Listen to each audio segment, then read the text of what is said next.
What's up, Internet? We are here with a slightly different view of our multi-cart. That's actually a flash cart. That's also a multi-cart, but it was something weird, so I thought I'd include this for, documentation's sake. See, I have this giant, snake pit on my floor of cables. Seriously, half my room is just a giant ball of cables with all my stuff connected. And I decided, after I had modified all the visuals and stuff so that it actually streams at a decent aspect ratio, that I was going to unplug my controller so I had the ability to, have at least a little bit of room to move myself about and just get comfortable. And when I left my N64 on at, the base splash screen of the N64 and I removed my controller, it took me here. Which I think is, judging by the visuals on the right, a Pac-Man game message for not having a controller connected. Now, I've actually reconnected my controller, but like it says, I have to turn off the thing to turn it back on. So let's hit reset and see what happens. If nothing else, I thought that was very weird, and I wanted to see what would happen. But I wanted to keep that for documentation's sake. Now, last time, we did a bunch of stuff that ended in Miss Pac-Man. So our next game will be Mystical Ninja starring Goemon, but, after that, it's all the sports games ever for 2 pages. So, seeing as this is my show, and I am literally God here, what we're going to do is probably mostly play Goemon tonight, but I've decided I'm probably going to enact the Nice Code Protocol. If you don't know what that is, go watch my other multi-cart games. But seriously, Nice Code made a whole lot of terrible stuff and stuffed an entire multi-cart full of a quarter of its content with them. And ain't no one got time for that crap. So, because I have very little interest in sports games that aren't interesting, I'll give them a shot. But, if they're not arcadey and interesting and fun and compelling, I'm probably going to, get rid of them after, 2 minutes. So, we're mostly playing Goemon here. We might get rid of both entire pages of sports tonight just because I'm so annoyed. You might have noticed I haven't done this in about 2 months. Yeah, that's by design. Because I really, really, really don't want to play all these sports games and it's really demotivating for me. But this game's actually pretty awesome. This is Mystical Ninja starring Goemon. This is the very first Mystical Ninja game I ever played. It starts with some fantastic, awesome karaoke. I have this song on my phone, except my phone exploded in my pocket, so it's not there now because I don't have a phone. And I'm dealing with a bunch of bureaucratic nonsense to get one to replace it. It turns out I want to get a phone to replace my old busted phone. It turns out that's actually surprisingly hard to fix. So I gotta wait a week before I get a new phone. I'm annoyed about that. And I'm not over that. It still really bugs me. I'm not going to be over that for a while. But we get to play Goemon, which is nice. You know what's surprising, though? Is, this is my first game in the series. I've never actually talked about this. I feel like I should have made a review on this, forever ago. I've actually gone out of my way to play pretty much all the Super Famicom games and cover all of them. I don't think I've ever made, a proper video on this. I've made a gameplay video, but that's it. I feel like I need to fix that at some point, maybe sometime in the future. Anyway, this is Mystical Ninja starring Goemon, the very first Goemon game. I actually think I do have save data on my controller pack about this, but I think the North American version of this opening is with entirely text boxes and not properly, I think they got rid of the Japanese dub, but I believe in the Japanese version this is entirely, voice acted.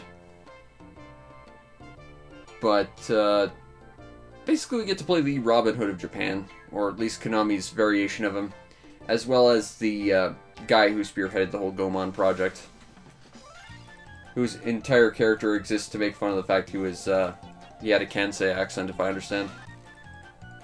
And that's why Abisumaru just happens to be the way he is. Actually, what's really weird is one of the games Abisumaru turned out to be a woman. And they just don't ever bring that up again. I guess that entire ending, which was the entire point of that game, was non-canonical or something. But yeah, he tried to strip for a discount, basically, but they censored it in the North American version. They censored a lot of shit in this game. If I remember at one point, You have to get like a car magazine for someone. In the Japanese version, it's a porn mag. There's lots of like weird adult jokes in Goemon that, you know, in like the 3 instances it ever got released in North America, got completely censored out. And to be fair, you know, when you market a game for kids, I guess that's fair enough, but, you know. Anyway, that's the villains of this game. If you're not familiar with Goemon, aside from the fact that you're basically playing as a video game equivalent of Japanese Robin Hood, you're usually fighting really out there villains. And this one is particularly weird because you're fighting guys who want to turn the entire, like, country of Japan to basically a kabuki stage theater.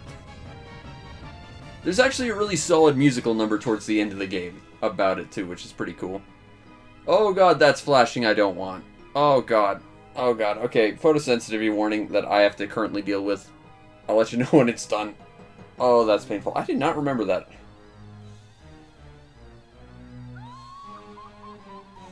Oh, there's the classic Ojo-sama laugh that I find massively endearing.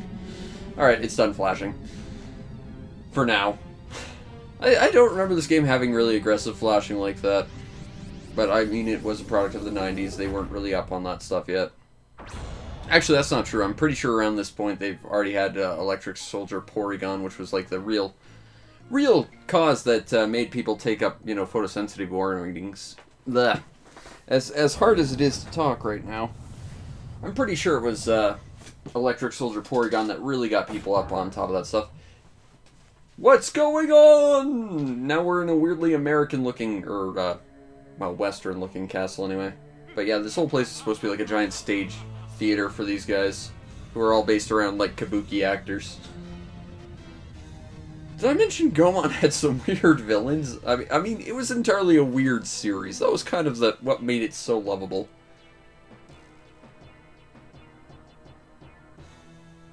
I love Goemon. I've got a Japanese PS1 Goemon game I've honestly never done anything with. I really should, too. Because I remember it sort of being like a sequel to this in the sense like it was a 3D adventure. Because there really weren't any of those other than this one. I think that this game got a lot of comparison to Ocarina because it's a 3D adventure game.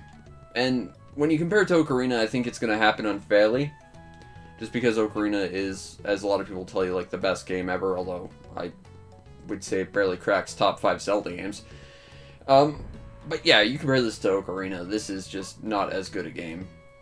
Like, camera control's basically non-existent. There's just a lot of things that Ocarina did better. But, I mean, it's a completely different game, and honestly, I'm tempted to say I like this game better. I'm not fully ready to commit to that statement, but I think I'm a lot more nostalgic for this game. Okay, so before we go to the castle, we need to cross, like, they took out the drawbridge, so we need a hook shot, basically. Now, if you played the Goemon games on the Super Nintendo, specifically the second game, you will notice that, specifically that enemy, but a lot of enemies in this game are actually basically aped straight from that game. Which is funny because the second Goemon game was a 2D platformer. The third one was an adventure game, like a top-down adventure game, that actually recently got translated, apparently. I need to play that too. Also, the second one got recently translated as well. Not that you needed a translation to play it, it was actually one of the most approachable Japanese imports of, like, ridiculously high quality you could get. But, you know, it's good that those games are getting translated. And Goemon 2, for the longest time, had, like, a ridiculous stigma against it being a cursed game because everyone wanted that game translated, and so many translation groups tried to translate it. And, like, no one succeeded at it because I think a lot of just translation groups fell apart. I remember hearing, like, some people just... It was such a commitment that it was actually, like, eating away at their relationships and their life and stuff, and it's like, wow. You know, shoutouts to all the translation people who do awesome translations. Shoutouts to Eon Genesis, just in general for all their fantastic work. And that reminds me, I need to talk about Holy Umbrella at some point. Oh god, Holy Umbrella, that game is so good. Have I ever streamed Holy Umbrella? I don't think I have. Something to think about. That game is good. That was something I had thought about streaming at one point, because I think that would be a great game. Ooh. But, you know, it maintains the whole Goemon. You have to use either, you know, a melee weapon or money as a ranged weapon of some description, which turns that into a manageable resource you have to keep a track of, which is, you know, it's an extra layer of strategy on top of everything. You know, the funny thing is, I've never actually finished this game. And there's two reasons for that. The first reason is this is a game that requires your save pack. Like, it scans your save pack, it'll say, do you want to save data from your save pack? But if you don't have one of those, it doesn't say this game actually kind of needs that. And it's a big adventure game, so doing it in one sitting, I mean, speedrunning is a thing, but beating Goemon in one level or one sitting is not what I would consider a fun time. But, you know, when I was a kid, I didn't have that. So I tried to beat this game in one sitting. And I think the furthest I ever got in one sitting was I got to Ghost Castle. But for the longest time I had trouble with, like, the first Impact fight, because similar to the Super Famicom games, the Impact fights are ungodly difficult. But the furthest I ever got in this game when I was a kid, I actually took this on a sleepover to a family friend's house at one point, and we got to a point where it was a mini game for a power-up. You needed it, and you had to, like, button mash your way through it, and I've never had, because of my muscle issues, I've never had the dexterity to button mash, so I could not get that power-up. And I went to bed that night, and, like, someone in the house decided to slash my N64 controller cable that day. And to be fair, it was a rental game, so, you know, the game was fine, but I had to return it, and I didn't have a controller for about a year. It was a whole thing. It sucked. So I've never actually officially properly beaten this game, and it's something I would like to do. And I do think my controller does have access with Rapid, so, you know, maybe I could actually beat that minigame now. I don't know if I still have the save data on my controller pack, though. But, you know, Goemon in general has always been a very difficult game, so, you know, stuff like very tough Impact game, that's par for the course with the original. Because, like, the original had, or like, the original that started with Impact, which was, like, the second Super Famicom game, although I think a couple of the really late Famicom games also featured them. They were just very ungodly difficult to use, like, Impact in any meaningful way, because it's like first-person Rock'em Sock'em Robots, except it's tuned to be very, very difficult. And, you know, if we are really just gonna play mostly this tonight, we could probably get there, and I will probably biff it very, very hard. But we'll see what happens when we get there. I think when I did my gameplay video of this game many years ago, I think it took about 45 minutes to get to the first Impact fight. So who knows? Honestly, I just want to get all the horrible sports things I don't want to play out of the way. But I get to enjoy this first because it comes up before that jump. I could have walked around, I didn't want to. Oi, give me hookshot now. I would like to have a chain pipe so that I can hookshot and get to where I need to go, so that I can slowly work my way towards playing a bunch of sports games I don't want to do. Oh, God. Alright, now we got the chain pipe, which is honestly a weird thing to give you this early on in the game, because, like I said a few minutes ago, like, the whole thing about Goemon is you can use melee weapons, or you can use ranged weapons, but the ranged weapons eat away your money. Chain pipe gives you a ranged weapon that doesn't eat money. It kind of immediately removes any need to actually use the base pipe, as long as you can kind of aim it relatively well. Ow. There's a way to slide down this mountain, I remember that. Whee! That's all I wanted to do. Although I think you can, like, What's the button for it? Hold on. I'm curious. That's not it. That's not it. That's not it. Nope, that's the swapping button. Don't care about that. Right off. No. There it is. Inchworms. You can do inchworms. Small things, please. Small minds like mine. Alright, so where the hell are we going?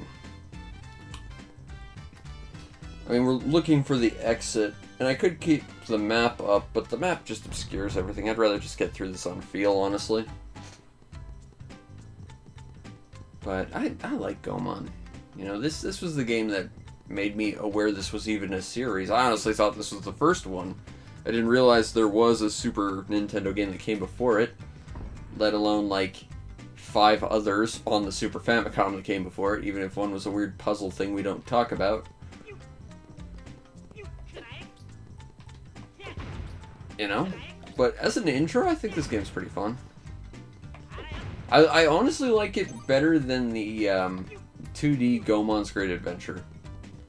I think that one is... It's a very difficult game, like all the Goemon games tend to be. And to be fair, it's truer to the roots of the series. At least for the Super Nintendo games, where the series kind of really hit its stride. But, I don't know. I just think the 3D adventure one just kind of... It clicked with me better, I guess. Whereas I just... There's a lot of little things about Goemon's Great Adventure that just bug me. Like, the impact fights are stupid hard, and they have, like, that baton pass system you have to use if you want to avoid, like, instant death moves that you can't block or do anything about. They don't explain that anywhere in the game, if I remember either. It's just, you know, you gotta figure out that you have to change which character you're controlling to survive some stuff. Okay, now if I recall, there's gonna be a character on the right side of the wall, right there. We want to avoid him, because he'll steal our money. But we are Konami's reimagining of Ishikawa Goemon. We are not going to be tricked by some low-level pickpocket. That's just not how this works. Now, if you're playing the Japanese version, which I think you can see on my channel, actually, because I do have a version of the Japanese, this is a difference. These blocks, they don't have stars on them.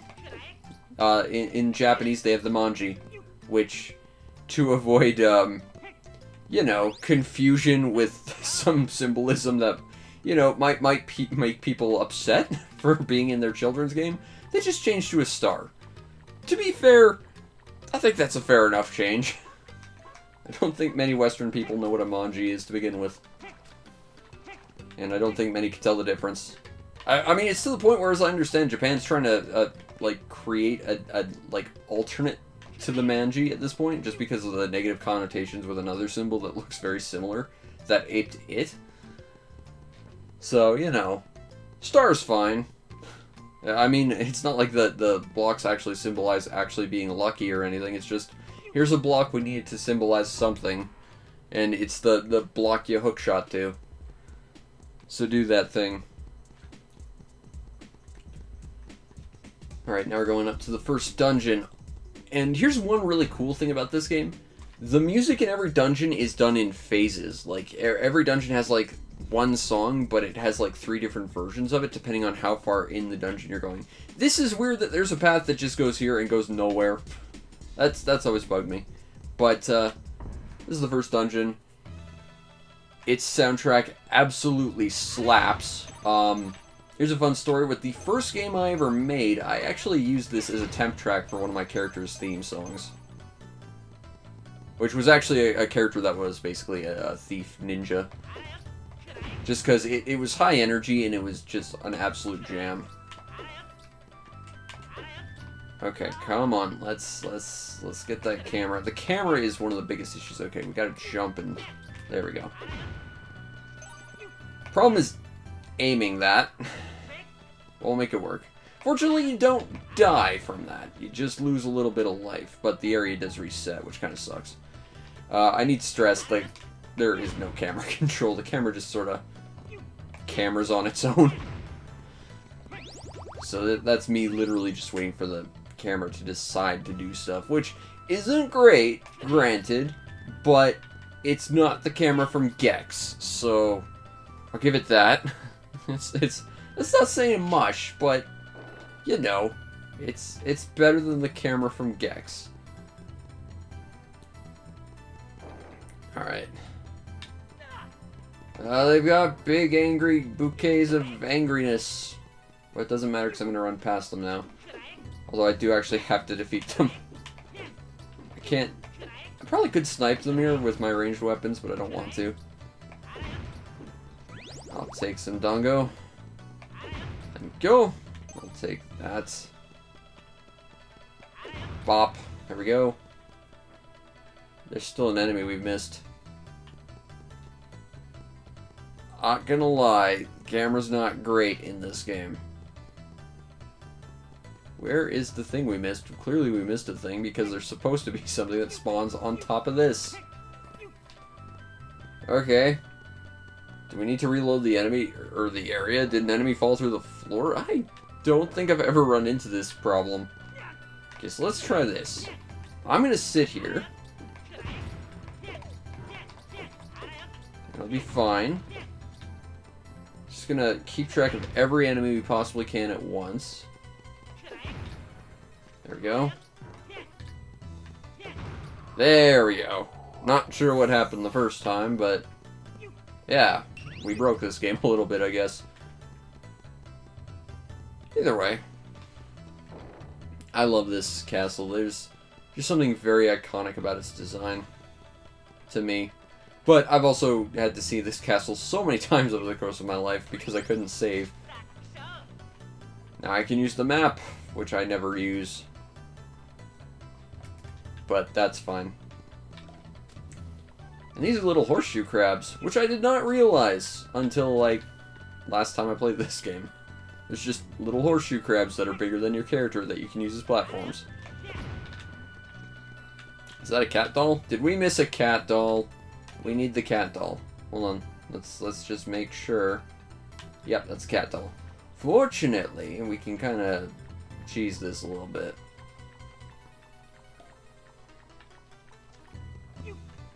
Whoopsie. Now, the cat dolls in the earlier games basically gave you an upgraded weapon, but they only showed up if you killed X number of enemies without taking damage. Here, they just act as heart containers, or heart pieces, although there are gold ones that act as heart containers. You get them for fighting bosses. It does feel very Zelda at the end of the day. Bop! Alright, use the silver key, onwards! Whoa! Look, you little dollies with your little dolly boxes that shoot pinballs at me. I do not trust this! And I was right to not trust this. This actually is something straight up from Zelda. But I will get that healing, thank you. There's a metric crap ton of hearts you can have in this game. Like, our health bar is maybe a quarter full at this point. Nope, we do not have the silver key. Maybe we have to actually fight them. Alas, playing the smart guy and just not fighting things, apparently that's not going to fly here. Or maybe keys just don't want to spawn in this version because, I don't know, maybe something's messed up with, like, how it was compiled onto this cartridge or something. Okay, I'm going to swap to the regular pipe. Just because I figure... There we go. Yeah, I think we just had to kill a specific number of them. But they stopped spawning after a moment. There we go. Okay, so we got a grapple points. We got a door we can go through. This seems like less hassle. Let's see where this goes. Got that room. Okay, so that room seems to lead somewhere. Let's see where this goes. There we go. Because I think one of these areas, that is a gold lock. We have yet to encounter a gold key. Worth remembering. So this is a room where we can get healing and all the money in the world. Basically.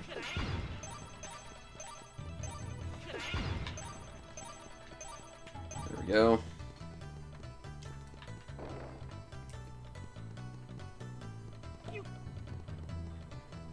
And boom! Alright, so let's just scooch on over to here. Because this room, I believe, has something a little bit mysterious in it. And that would be... Grab this. Stop shooting me for a sec. Wherever the hell this thing is. Now, in modern games, we'd be able to look up and see what that actually is, but it's weird looking. And it's a thing of note. Ah! Alright. Oh! Yep, we're good. We're good. I can see your bloomers pop. And that's our gold key. I do quite like the visuals of these screens. Those are quite nice, with the, like, autumn leaves on them. Very stylish. Classy is what that is. Alright. I prefer not to have to write all these guys if I can help it. Because I'm just going to take damage because I'm inept. There we go. And go through the gold locked door with our magical gold key. And what appears to be an elevator matron. There it is. Again, really nice screens. And these weird dongo looking robots. Whoop! Whoop! They're all impaled on the same stick too. Whoop! There we go. Ah! That's fine. I'll take that. And... a few degrees off. There we go. Okay, I know what this is. It's that thing. You'll notice the middle one didn't go down, though. That's kind of suspicious. Almost as if it's not supposed to, and it's a hint. Unfortunately, the camera decided to camera on us.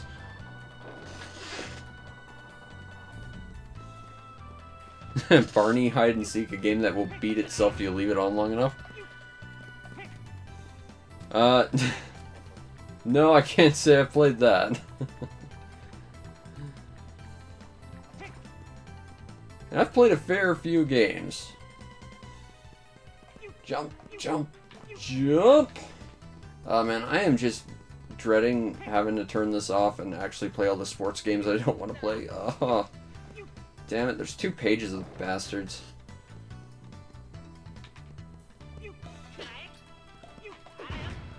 I remember there was, I think it was either an SMS or a Game Gear game, though, where the demo on it got out of sync with the rest of the game. Like, as it kept playing, it would get further and further, and eventually the demo from the start of the game would actually beat the game. Yep, we're playing my intro to Goemon, actually.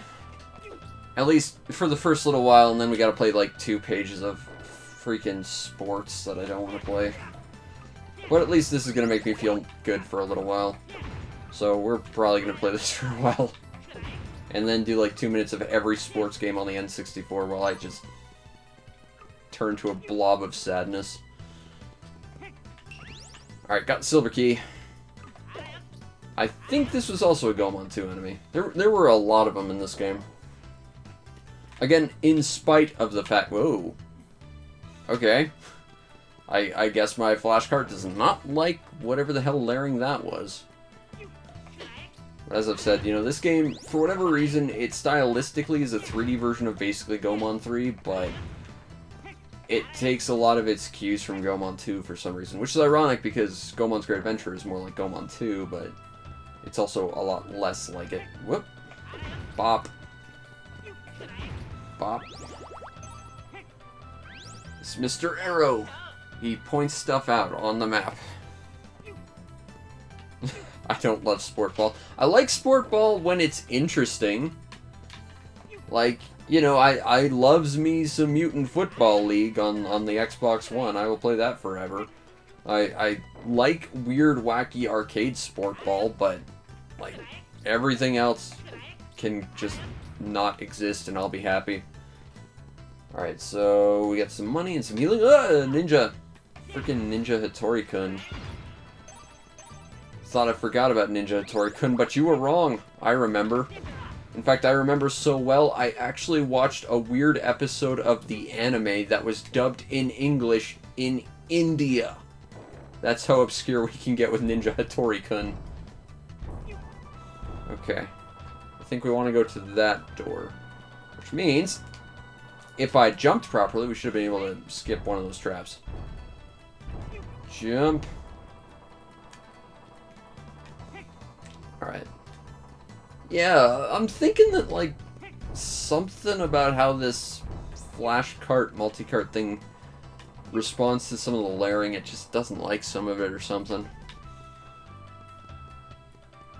It's a weird little cornery bit. I don't think I've ever seen that. Anyway. We ascend. And there's this guy. He's missing half his face for reasons that have never been explained. Also, I'm pretty sure he's got like 3 siblings that look identical but are different colors because reasons. But he's here to make Edo Castle a beautiful stage. Because this game has to be a giant stage play or something.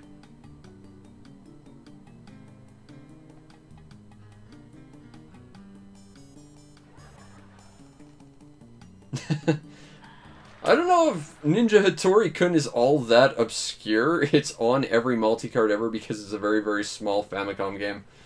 What surprised me, though, is it had an anime, and it was dubbed in English. That surprised me. Especially that it was dubbed in English in India, so every character had, like, really bizarre English accents. Also, we're fighting a giant head for no real reason.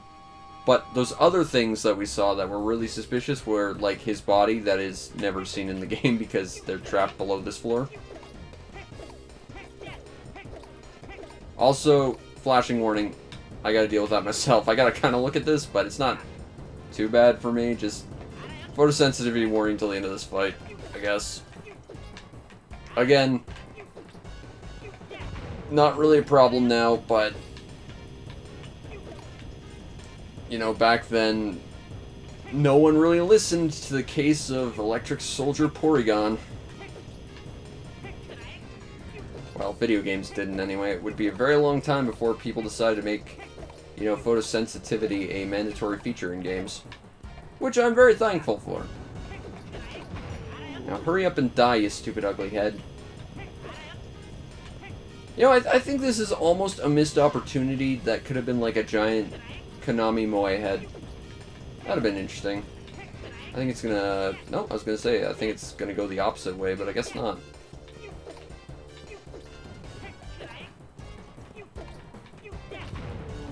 Oh, how many more hits are you gonna take?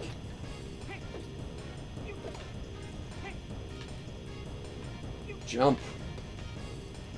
Jump. Jump. Come on, get a hurt box again. I mean, it would help if I stopped using the grappling hook, I suppose, but I like the grappling hook. It completely defeats the purpose of, you know, needing to strategically manage your ranged weapons, because it doesn't do that while being a ranged weapon, but also for some reason I can hit it up there from down here. Not really well explained. Ow. Jump. Come on. Get hurt, you giant-headed jerk. This guy has so much health. There we go. He's dead.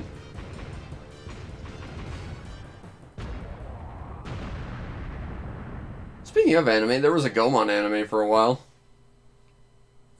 It was also dubbed in English for some weird reason. But we got the Miracle of the Moon, which won't see any use in this game.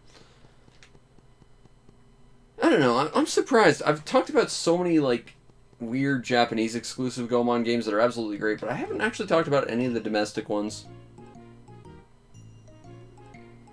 Well, to be fair, that was a long boss fight, both because he had a lot of health, but also because his hitbox was just weirdly not there half the time. Anyway, we saved the castle. Although it's still in a Western-style castle for reasons. But now it's a giant kabuki stage because reasons. Another really interesting thing to take note of, a lot of the voice clips in this game are actually taken from a Super Nintendo game. There was an anime block in Canada on, like, YTV at, like, 9 p.m. Friday nights, where we'd get, like, Gundam Wing and Inuyasha, and then, like, a bunch of other crap no one cared about. Although we did get Gundam Wing earlier than America, which was kind of nice. Although, we had to get, like, bits of, it censored for some reason. Do I wish to save? I would like to, but no. Okay, so that was the first dungeon. I want to at least try and do the first impact fight. But we never got Toonami up here or anything like that. We just kind of had to make do with what anime we did get. We got Dragon Ball before, like, anywhere else in the West, though. Although, our version of Dragon Ball was weird because it only had, like, 10 episodes. It only went to, like, I think the first half of the fight against Pilaf in his castle. But it was particularly weird because the opening was a direct English translation of a French song that was absolute nonsense. And I think you can find, like, one or two, like, videos of it on YouTube nowadays, but it's... the opening song to original Dragon Ball was so bad. And then we got Dragon Ball Z, which everyone liked except for me. It might have been the Ocean dub. I know there's like 2 or 3 or 4 dubs of the original Dragon Ball. I know we got like the original English dub, which was just weird. I remember specifically for some reason, Goku would constantly refer to the Nyoibo by name as opposed to like the newer dub, which calls it the Power Pole. And that, having watched the newer dub, kind of took me by surprise. Yes, we've got the Super Pass. In previous games, these things were collectibles. You needed to get one in every single stage to open doors, for some reason. But, yeah, now we can just go through here.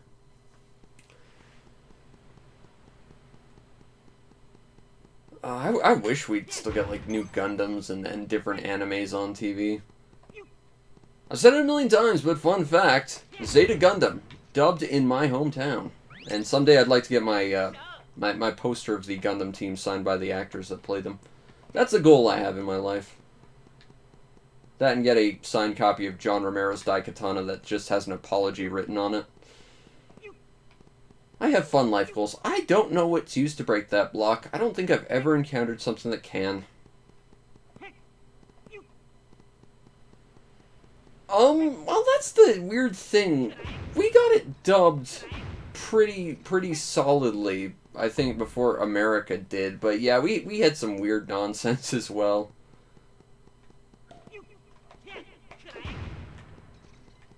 It just sort of depended on, like, you know, what time frame you wanted to watch and where it specifically, like, what crew was handling it, really.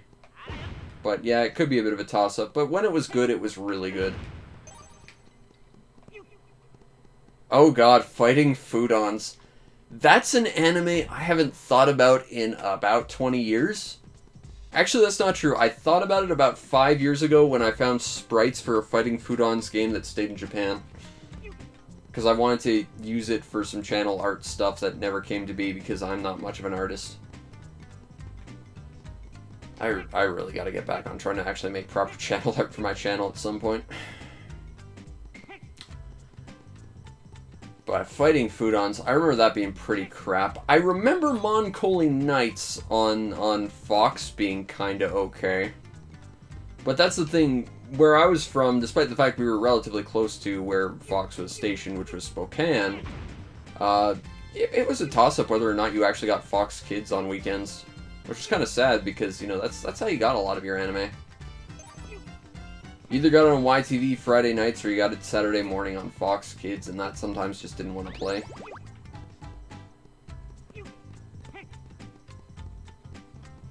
Jump. Jump! Alright, here's where I'm probably definitely gonna die because I'm terrible at impact fights in basically every single Goemon game that I own, which is pretty much half of them, at least. And yet, I've still not talked about an English one.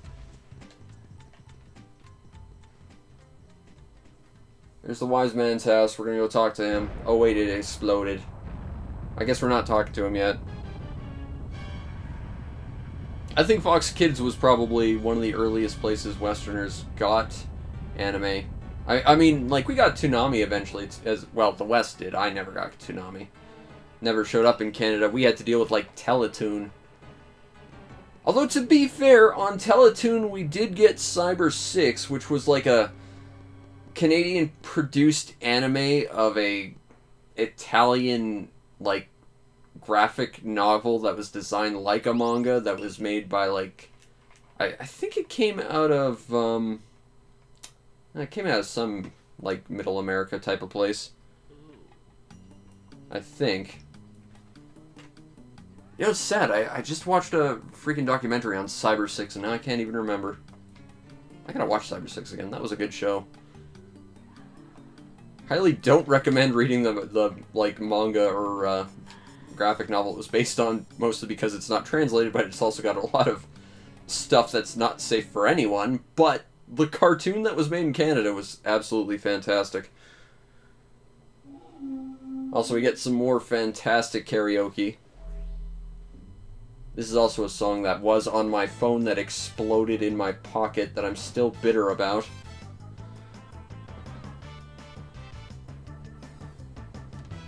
Yeah, Teletoon was basically the Canadian equivalent of Cartoon Network.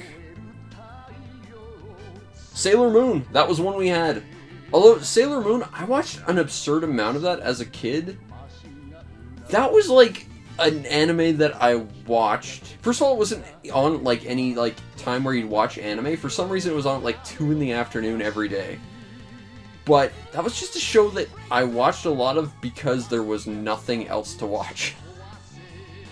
But from what I remember, the channel that actually showed anime here in Canada, which was YTV, it went through weird cycles, because it started out as a fairly, like, young adult, proper adult show, or channel.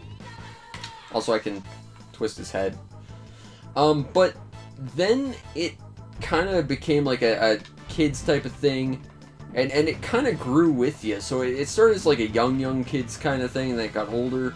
And then it kind of, like, cycled back to young kids. So, like, one year I'd be watching Sailor Moon, the next, it would be showing, like, some absurdly, like, young kids stuff that just wouldn't interest me, so I just stopped watching TV at that point.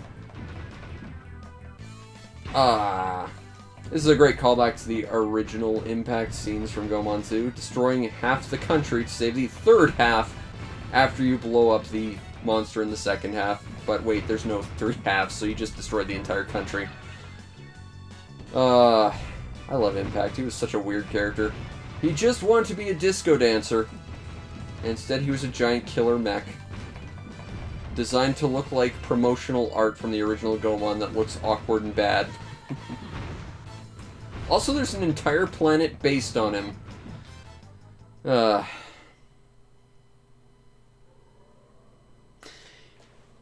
think my last interaction with Sailor Moon, thinking about it, was like this...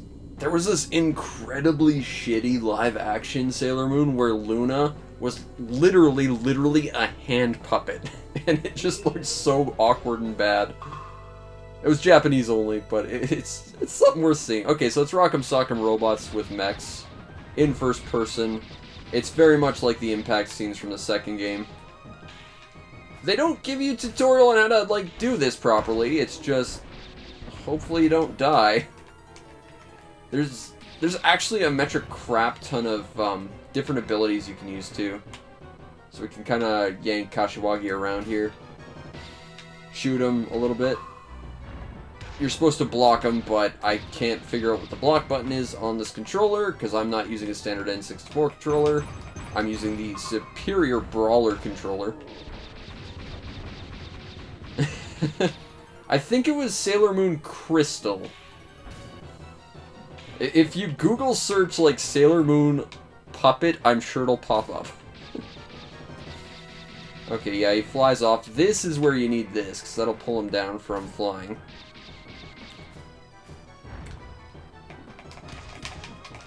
There's like a huge like multi-hit combo and like a laser you can do. I don't know how to do any of them, and that's part of the reason why I was so bad at these.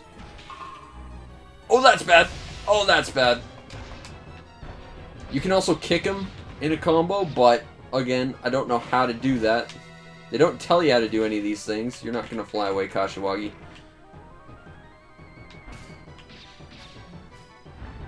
If I remember, there was a version of Sailor Moon where Sailor Venus wasn't, like, even a Sailor Scout. She was just a girl who dressed up like a Sailor Scout. She didn't have any powers, and, like, the tragedy of it was by the end of it, she died. And like, she was probably, like, the only one who was actually, like, a proper hero in all of it. I don't know. It's been forever since I've seen Sailor Moon. Although, I can tell you that the English dubbed voice of Chibiusa was a host for YTV in Canada. The youth television where hosted Sailor Moon, which was kind of interesting.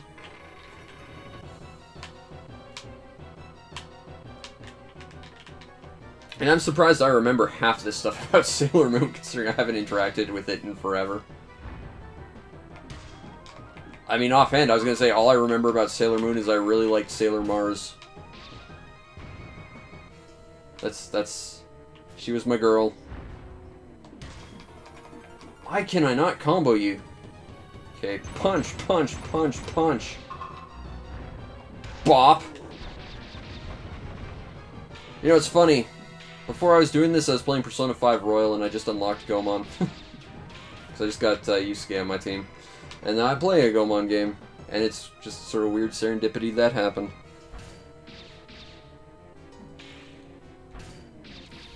Alright, come on. This fight doesn't take this long, I'm just inept, and playing with a non-standard controller, and they don't explain shit, but if you're actually good at this fight, you could finish it pretty quick.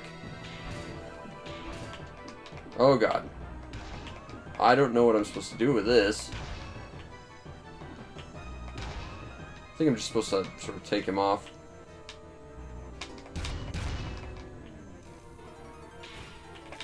Okay. I think there is a way to pull him in, but I'm not sure what it actually is. Again, they don't tell you what any of the controls for this are. So you just kind of have to muddle it out. It's not great. Fortunately, we're not dead yet.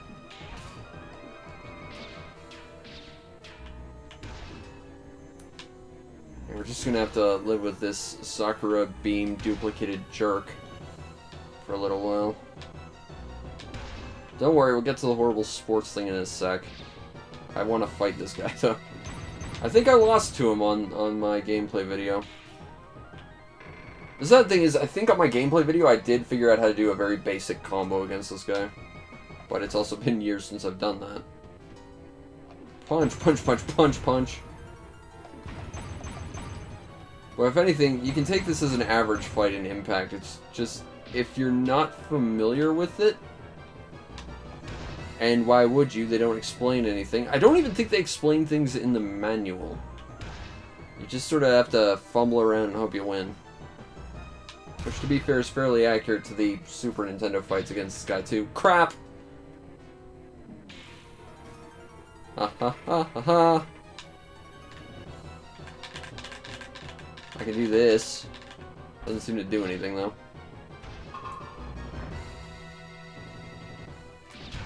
Punch! See, the problem is that we're actually running out of health as time goes on. It's sort of the way this fight sort of prevents time from approaching infinity, basically. So, we're taking damage, which is measured in oil, but I think the oil will drain as time goes on as well, so we really have to get that enemy counter that's up there down. Which is hard to do when my target won't get over here.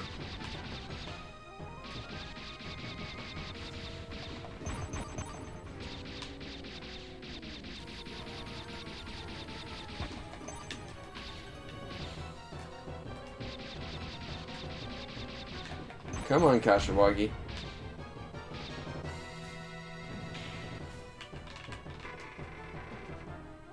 if you want to talk about a blast from the past, as this fight takes forever, you know, I just discovered that there is Digimon pedometer. I just discovered this, and it kind of makes me smile. There's like a... It kind of reminds me of those old Pokemon pedometers that came with, like, Soul Silver. Except, like, it's a Fitbit watch for Digimon. And I think that's kind of cool. I kind of want one, just because I've always had a fascination with Digimon. I watched the anime when I was a kid. I quite liked Digimon. I think I liked it more than Pokemon, honestly. It felt like more stuff happened in it. It had, like, better character. But I never had a chance to really play the games all that much, until the DS ones, anyway. I will sit here and shoot coins into your face until you die, Kashiwagi. I need less than 100 left, and I have, like, 400 to spend, so I'm good. Unless you want to pull out your shields. See, the thing about this is basically a surefire pattern. It's just annoyingly slow.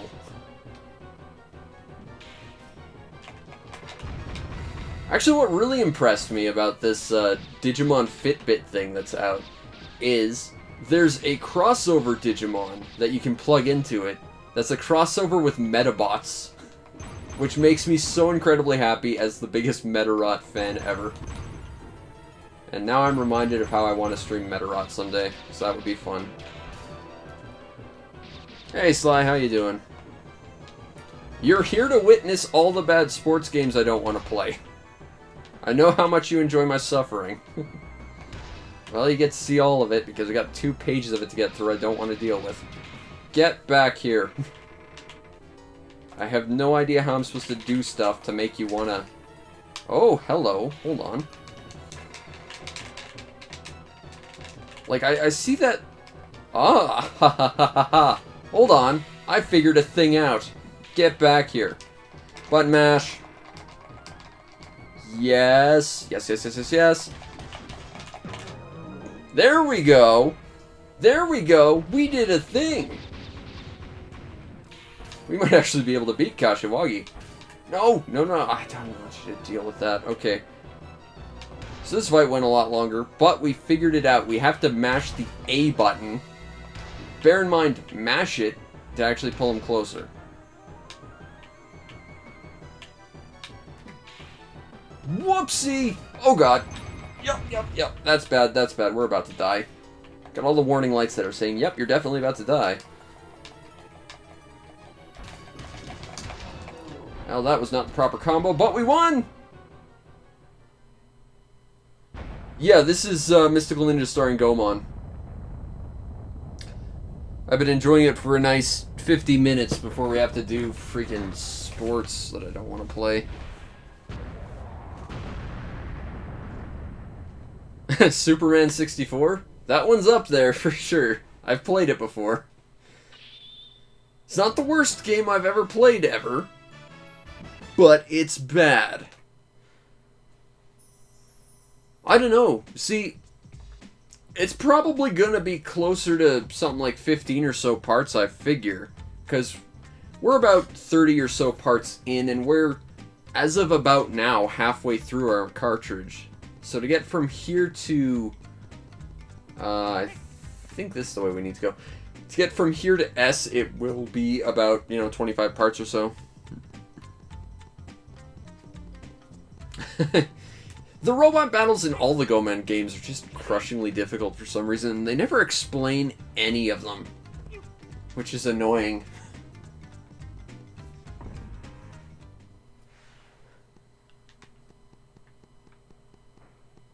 I think that Goemon 2 had a nice thing where it kind of inverted. Oh, it's green-haired ninja baby A, who is the best character. I always liked her. Good old Ye. She has a sword and a bazooka, and she turns into a mermaid, and I can't get that power up because it required button mashing, and I'm bad at that.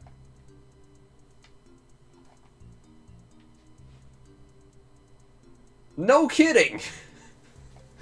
The weird alien thing happens to be doing weird alien shit. Yes, thank you, narrator, for explaining exactly this character that's existed for a very long time in Japan. But it's the first time we're getting introduced to her in America. Although, she did exist in the original Western Goemon game as well, but she was like a side character and her hair was blue because they didn't color her right for some reason.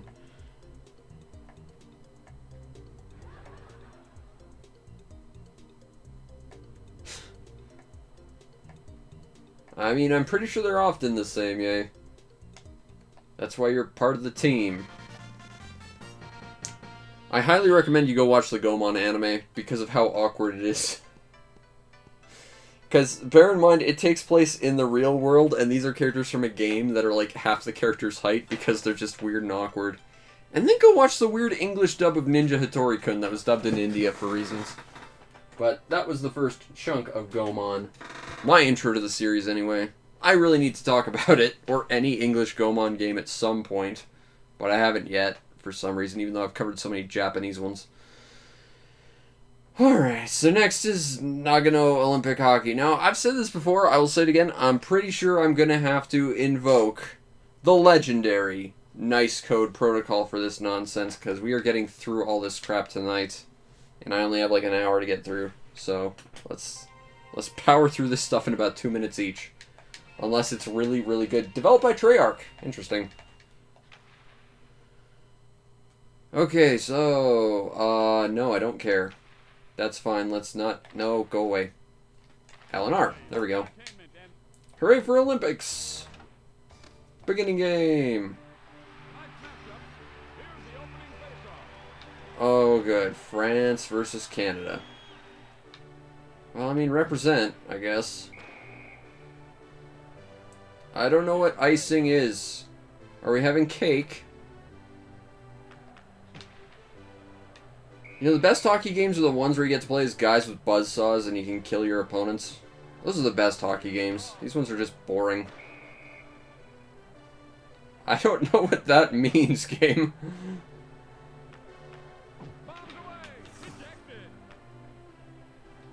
Go, go, go, go, go, go, go. Ugh. I think the only hockey game I ever really played was like... I think I played NHL 98 on an old DOS computer once.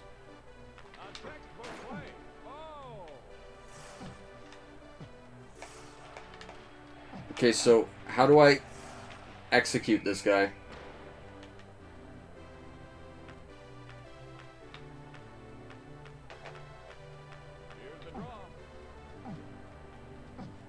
How do you think I feel, man? I love Goemon, though. I think Mystical Ninja starring Goemon got such a bad shake, too, because everyone wanted to compare it to Ocarina. And to be fair, I think Ocarina's a much...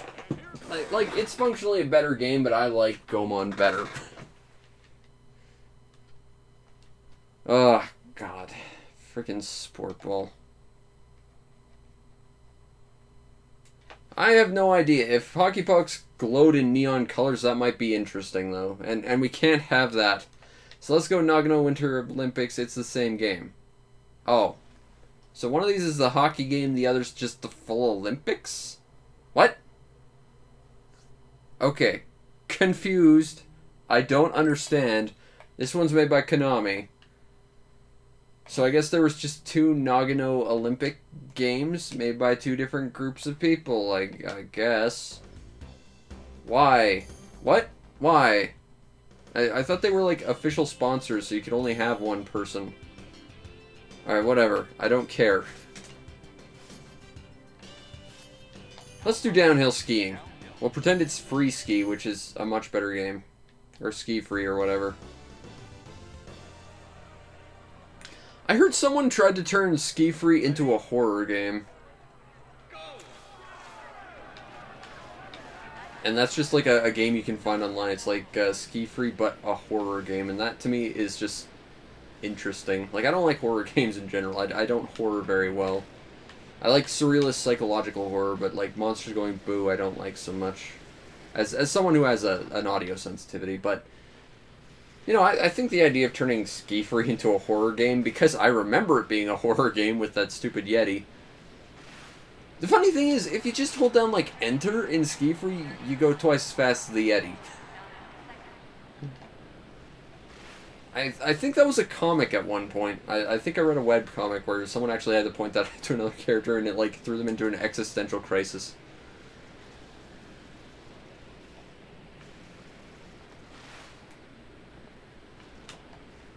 Can I do a flip? I want to do a flip. Where's the jumps? Oh, that's too bad. Whatever shall we do? Oh, God damn it. I want to go back to play Goemon again. I want to play Goemon. I don't want to play crappy sports games. Okay, so there's Mahjong. I'd like to play Mahjong again, actually. That'd be a lot of fun. Okay, Namco Museum. This could actually be fun for about 30 seconds, but this also guarantees that if Goemon didn't completely demonetize my video because Namco is, or Konami is rather litigious about soundtracks to their games, this guarantees it, because, yeah, Namco absolutely is. It's why you can't use any footage of Mappy ever without getting your video instantly demonetized. Not that I'm bitter about that at all. Let's play Dig Dug. Because I think Dig Dug is probably like my second favorite arcade game of all time. I love Dig Dug. I might not be good at it, but I like Dig Dug. I think Dig Dug is particularly weird because there's like 2 sequels to Dig Dug that never get actively acknowledged as like sequels to Dig Dug. Because there's Dig Dug 2, there's New Dig Dug, there was Mr. Driller. I think I've got like the PS4 Namco Museum, but to be fair, there's like a million Namco museums. I kind of personally would like to get a hold of the PS1 collection because they had like covers you could put next to each other and it would spell out Namco, and I think that's just really classy. But I also don't have like money to spend on frivolous arcade games I already own like a million times. Plus I have a Pandora's box. I can play basically any arcade game I want whenever. Hell, I'm building a series based on that. Which I'm currently 4 episodes in on, but, you know, it's a 2-person effort, so I need to, I'm thinking when we get 5 episodes done, we'll release them. I'm thinking. Galaga is a lot of fun, actually. I like Galaga. I think Galaga's probably, like, the best Space Invader style game out there. I have a lot of fond memories of playing Galaga Legions on my PS3. But Galaga, just in general, I think is really good. The Game Center CX DS game had a really good Galaga clone as well.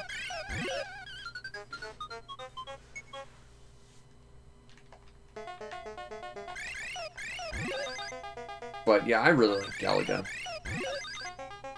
Not so much Galaxian. I think Galaxian's a bit boring. But Galaga's quite good. But I think that Dig Dug is my second favorite arcade game of all time, and probably the best Namco game. I remember Test Drive Unlimited. If you go see my Test Drive Unlimited video from forever ago, I actually made the entire first level of Dig Dug on the side of my Lotus E-Spray. I remember that. I spent forever on that just because I wanted to make a Dig Dug car. Because I wanted to make something cool with the car customization. And I like Dig Dug. I don't necessarily like Mr. Driller all that much, though. I find Mr. Driller pretty boring. Dig Dug 2 is interesting, but it's definitely, not quite Dig Dug. New Dig Dug, I think, is a better Dig Dug 2. Hell, obscure Famicom game Chitty Tanken is a better Dig Dug 2. But that's also a far more mechanically complex game. Anyway, that was Dig Dug, a game that makes me happy, so let's, I never actually played the original Test Drive Unlimited, I played the sequel. But I'm not gonna lie, I'm kind of excited about the new one that comes out. Like, after Test Drive Unlimited 2, they never really did anything. Oh god, NASCAR. But then, you know, Forza Horizon came out, and that was really good. Forza Horizon 2... I've been told is really good, but I played the Xbox 360 version, which was garbage. But I'm playing a lot of Forza Horizon 5 right now, and that game's an absolute blast. I'm curious if Test Drive can come back and recover the crown from Forza Horizon? I don't think they can. I don't think they have anywhere near the kind of budget to go up against something like a Forza. Quick race. That's black number 3. Fun story. That is my father's favorite car from NASCAR. He has a lot of merch of the black number 3 car. And his son's red number 8 car. And I've bought him a lot of merch because it's the only thing I know my dad likes.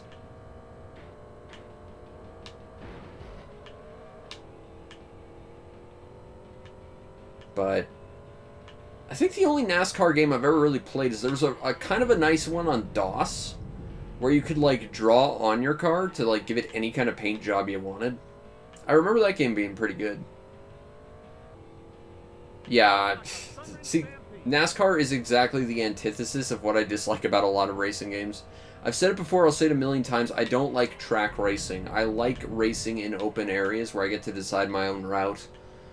But that's because, you know, my favorite arcade game of all time was Outrun. And that wasn't a racing game so much as it was an adventure game in a car. And that was just so interesting to me. This I do not care about. This is a great reason for why we're doing the Nice Code Protocol. In spite of the fact we just probably spent about 10 minutes playing Dig Dug, which is a much more interesting game to me. So alas, we're in last place. Let's move on. I don't want to play more NASCAR, but we got to. Hooray! The nice thing is, once we do all this, we should be out of the woods with sports games. For a while, at least. Okay, so NASCAR 99. This NBA. A whole bunch of NBA. Hooray for the NBA. And my cat's meowing. And the question is, do I want to go get the door in hopes that he wants to come in? Or is he scratching on my door to tell me he wants to go away? Because he does that sometimes. Oh, we're continuing with the black number 3 car. This is going to be the exact same game, isn't it? Yep, it's the exact same game. I'm done. Good enough. Let's try a different thing. That isn't that thing. Because no more NASCAR, please. Thank you. Not that, you know, NBA is going to be better. Those two games were basically the exact same game. In fact, I think the cars looked slightly nicer on the menu in 1999 and NASCAR. Let's play NBA Courtside 2. Okay, let's do it. Let's play the sport ball so I can get back to things I want to play. Yeah, a bunch of all this crap I don't care about. Stuff like NBA Jam is supposed to, and I think Hangtime is supposed to be a sequel to Jam. Okay, so here's a fun story. I can't see my screen right now. I can see it on the replay, so you can see it. I can't see my screen, because interesting display problem. So, I'm going to try and play this with a delay. But yeah, arcade basketball games, arcade sports games in general are pretty good, but it's the ones that aren't... Oh, I got screen time again, so I can see what I'm doing. Good. Hooray! But yeah, arcade sports games and basketball games are pretty good.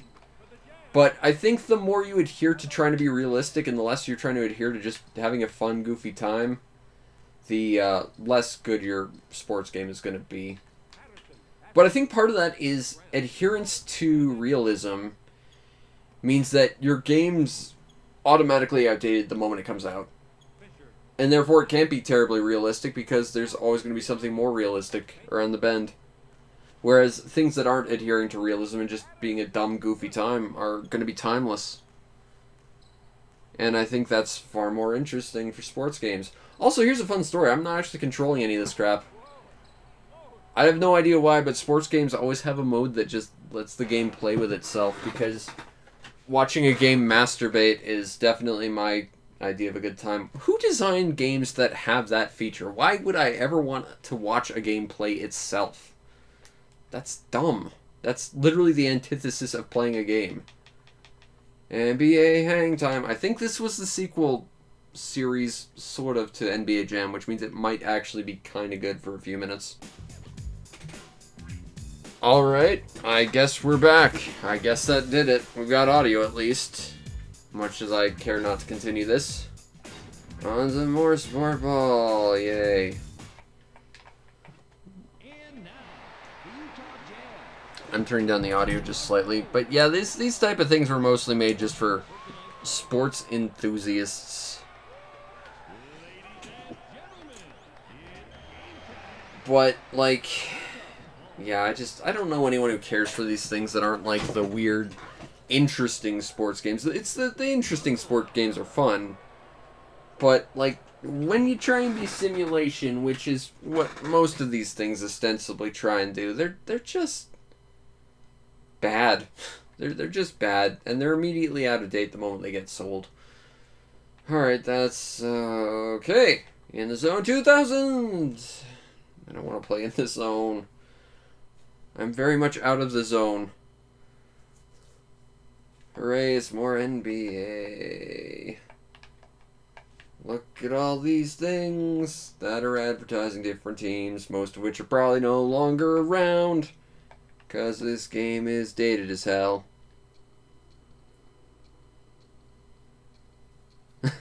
Trust me, I didn't do it so you got a Twitch commercial. I would very much just like to make sure you have audio. The thing is, though, like, and if you know a better solution to this, I'm more than happy to hear ya. But, like, when I disconnect a recording device to reset it, OBS decides to just completely blank any information until it restarts. Also, as for making money from Twitch commercials, I can tell you, I have not made a penny from Twitch commercials, so no. No, I didn't do it for that. Feel free to hit up my Patreon so I can actually get paid one of these days. Oh no! Someone had a ball at one point and something happened. I don't know. I don't care. Can we go back to Goemon? Or Hexen? Or Mario no Photopea? Or anything that isn't this crap, please? Okay, NBA Jam might actually be good, because the Jam games were actually fun arcadey type things. Ostensibly.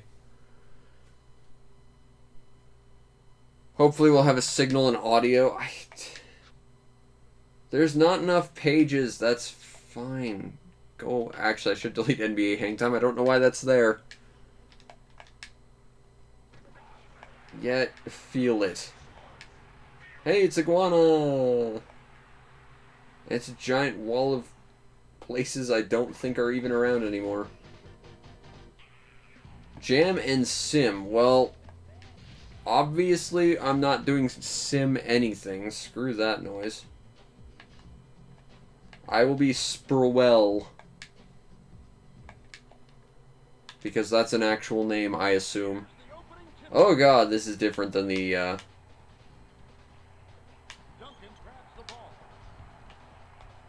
Not gonna lie, this doesn't look as good as the other NBA Jam games we played. Those games were at least going for a weird, goofy, sort of cardboard cutout character look, and that kind of worked. This just looks dated and bad.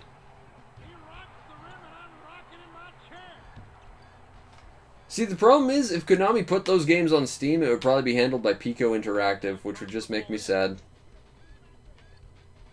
I have no interest in supporting them. Also there, I scored a point. I scored a goal point. It's good enough. Oh, what do we got next? We've got more NBA Jam 99, so it's one less. Good. Good. We deserve one less. Let's end with Konami's basketball games on the worst foot. Or Konami, this is Iguana, I guess. With sponsorship by Fleer, who make cards, I think. Jam mode. Let's make it interesting. I don't think I'm playing as anyone, so this will be exactly what it is. I'd like to leave now. The Utah Jazz. I know that name from BoJack Horseman, if I recall.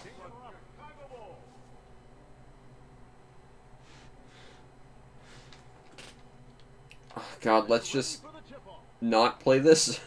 I don't want to say let's get over and play this, but let's just hurry up and not play this. I think, again, the AI is set to autoplay for some reason, which is fine, I guess. Hooray! Good enough.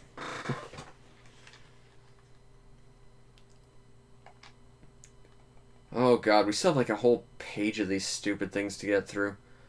Alright, NBA Live 2000. Why are there so many NBA things under different titles?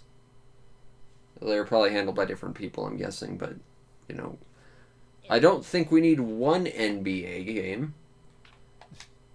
I don't think we need a bunch of different NBA games by a bunch of different people who don't know how to make a fun game. You know, it's just...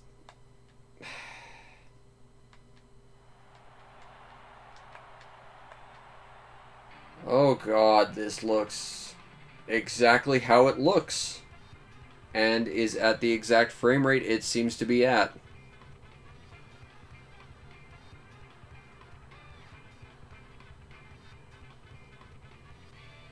Oh God, you know what? I just want to see this. Because I think this is going to tell us everything about this game right here. This is the perfect introduction to this game. That was actually a relatively stable frame rate for about half a second. There's also some really garbage video editing. And that's coming from a guy who's not that good at video editing. Oh my God, that was truly magical. That was NBA Live 2000. Great. Good enough. Let's play the next one.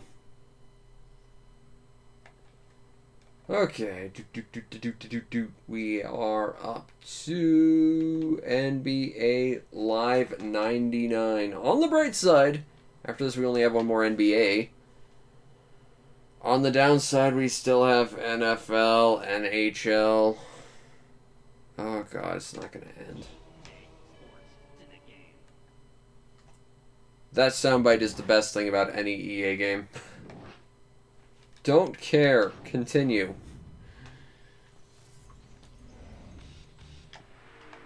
It's NBA Live 9. Oh, you're not going to give me a really terrible, overly edited thing that I can make fun of? Alright, let's go Utah Jazz. Oh God, I think I'm actually playing. Yep, I am. Oh, I'm playing as Apple Bandai Scottie Pippen. Nice. Except now I'm playing as, I think, Dennis Rodman. In this game, he has red hair. He's going through a phase where he was jealous of me. That's why he's got red hair.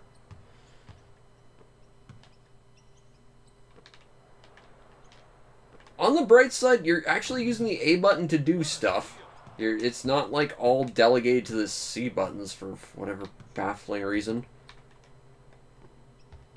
But again, there's no chainsaws, there's no, like, just rushing your opponent and mauling him. There's no turning into a werewolf. This is the worst sports game. Needs more werewolves, and chainsaws, and swords, and flamethrowers. That's how you make a good sports game. Okay, so that's all the NBA lives. Now we just have NBA Showtime with it, whatever NBC is. National Broadcasting Channel, maybe? I know of the News Network, but I don't know if that's what it's talking about. Continue without saving. Oh yeah, it is the News Network, okay. I didn't realize they sponsored a game. I learned a thing today, I guess. I don't want to know that. I feel dumber knowing that. Oh, Eurocom. You had your logo on some weird stuff. Alright, start. One player. Select team. I'll be on the Atlanta Chocobos. I feel like this is supposed to be like one of those Mortal Kombat code things you type in between to get like something or something. Okay, there's like instructions, but I don't care because we're not going to be playing this all that long. These guys all have very bizarre proportions. I want to point out they're like twice as tall as like the ref. Which means he's probably not going to be a very effective referee. Actually, for what this is worth, this is actually not bad. I would put this up there with like the NBA hangtime game. You know, it's kind of fun in an arcadey sense. It feels like it's more just trying to be a fun, goofy, weird thing than being a serious thing. So you know what? I will give this that much credit. This one is not bad. I would not pay any sum of money for any of these sports games, but this one is less offensive than most of the ones we've played so far. And that's not nothing, for what that's worth. Okay.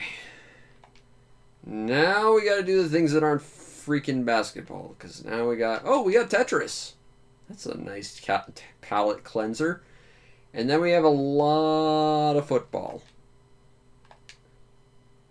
Alright, well, let's play Tetris for a few minutes so I can feel better about myself by playing a game I'm god-awful at.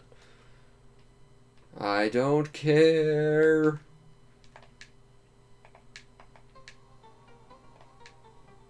It's Tetris, but it's like new. That's fine, whatever. You can watch me be bad at Tetris for a while. Oh god! This is using the C buttons, the D-pad. That's not fantastic. I've already cocked up my first move. Yeah, NFL Blitz is an arcade game. That's very true.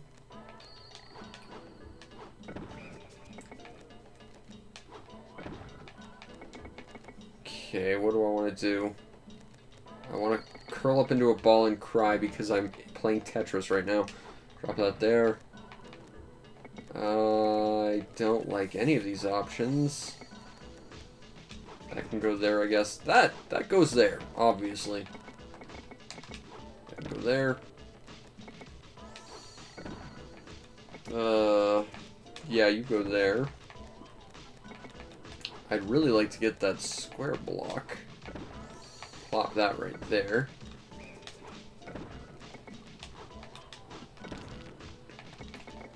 I am clearly the master of all things Tetris-y. Actually, as I've said all the way back in my Tetris review forever ago, I'm awful at Tetris. My aunt was really good at Tetris, though. I once saw her play NES Tetris and get like a ridiculously high score, all while she was running on a treadmill. Like, it was inspiring. I can't even get through like 10 seconds of Tetris without losing. But to be able to do that while exerting a lot of physical energy and not being able to like necessarily think straight because you're kind of exhausting yourself, that's impressive. That's genuinely very impressive. I don't like any of these options. There, I guess. That can go there. That can go there. Oh, where's the line pieces? Freaking L blocks go there.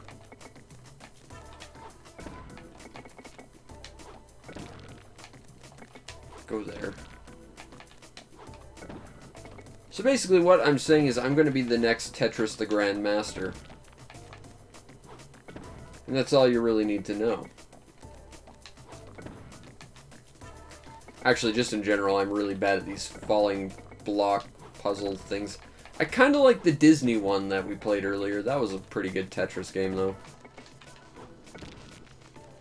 And, you know, back when I was doing Saturn Day, when I had a functioning Saturn, I did quite like Hanagumi Taizen columns. That was fun. But I, in general, find columns to be a little bit boring. But when you know, zazz it up, it's a lot better.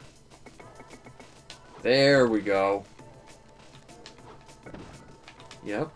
Plop that right there. I don't like any of these options. Yeah, you go there. Okay, that goes there.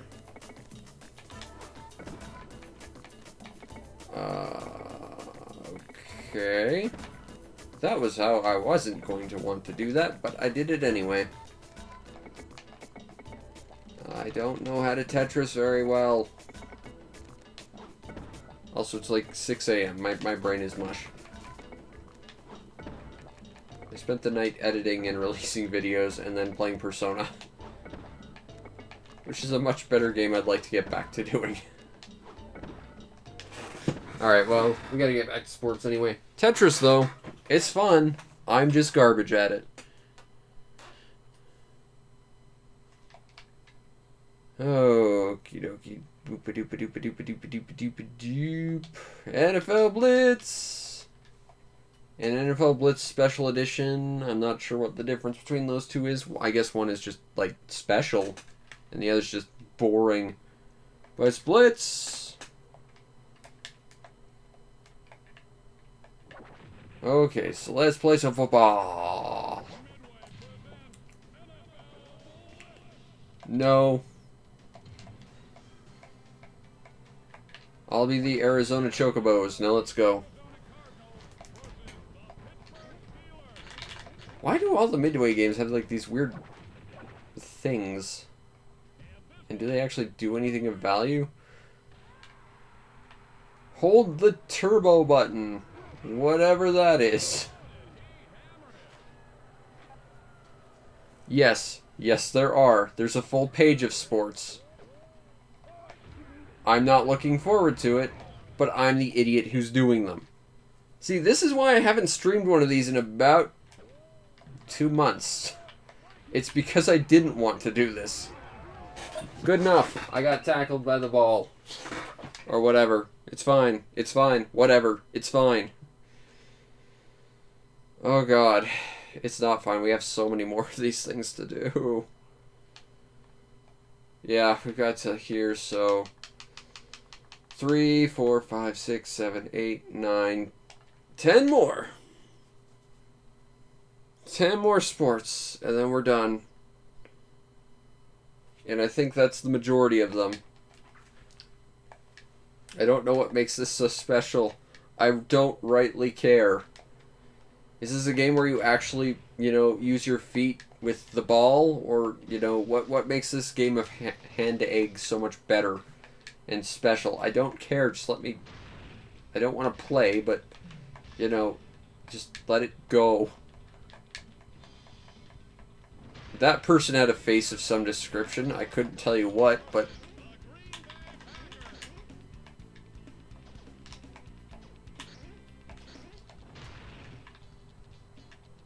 Why is the ground blue?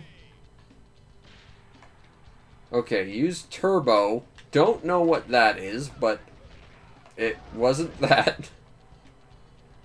This is the exact same thing as the previous game, isn't it?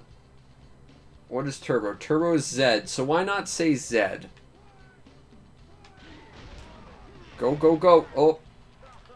I'll try one more.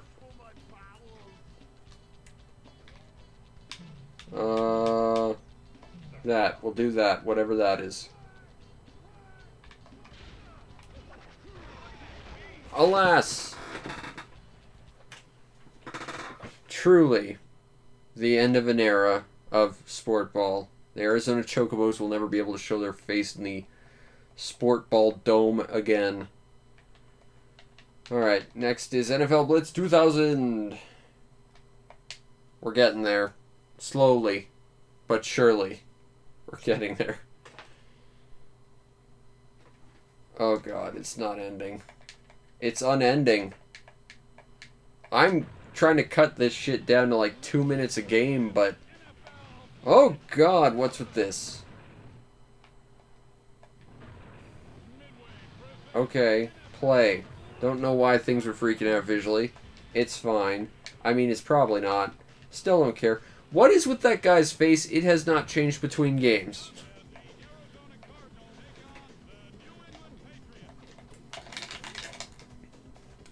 Use team plays. Don't know what that means, but okay.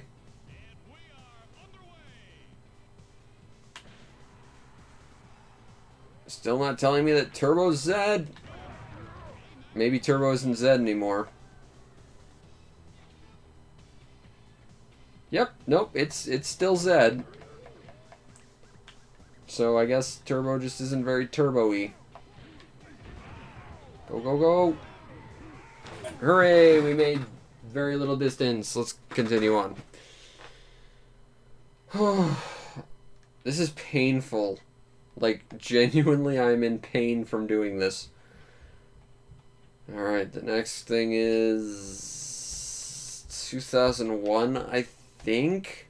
And then we go to, like, Quarterback Club, which is ostensibly probably going to be more simulation-y than ever. I look forward to it, and by that I mean, please make it all stop. Like, just, please no more.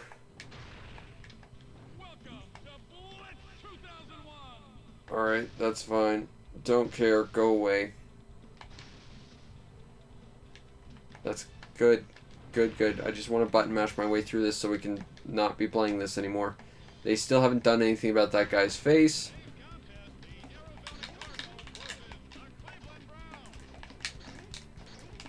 Alright, we gonna start? Alright, we receive the ball. Hooray! Turbo and jump! Hooray, we made some yards in the turf dome, whatever. Good enough. Let's... Ow. Oh well. So much for all that distance we gained. On to the next thing. Because I want this to end so I can actually get back to playing interesting things that aren't this. Quarterback Club 2000! On the right side, we only have about 7 or so left to do. Oh good, it's detecting the expansion pack. That's useful. Probably. No. Don't care to manage. We're going to do it anyway, aren't we? Even though I said no.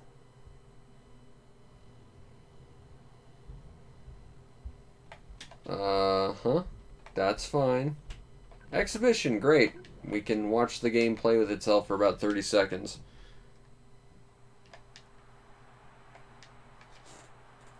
Can you imagine if I actually gave each of these games the proper 10 minutes I set out to do with every game? Yeah, I couldn't. I would be literally dead from the monotony of this nonsense. Also, this is playing at a horrible frame rate. God, that was choppy as all hell. I'm not looking forward to the next one because it's the sequel to this, and then it's only going to go downhill. Which means unless the visuals get significantly lighter, it's only going to play worse. Let's play Quarterback Club 2001.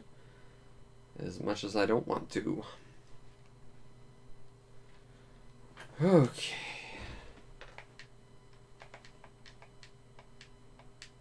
Yeah, it's an Acclaim game. They all sucked.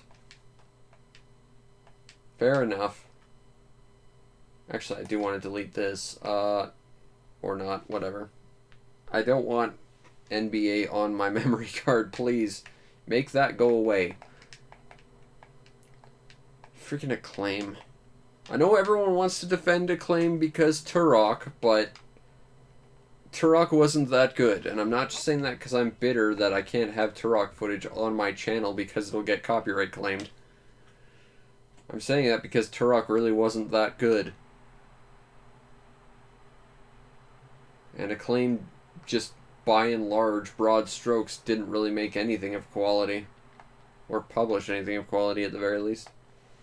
And they're set to kick it away.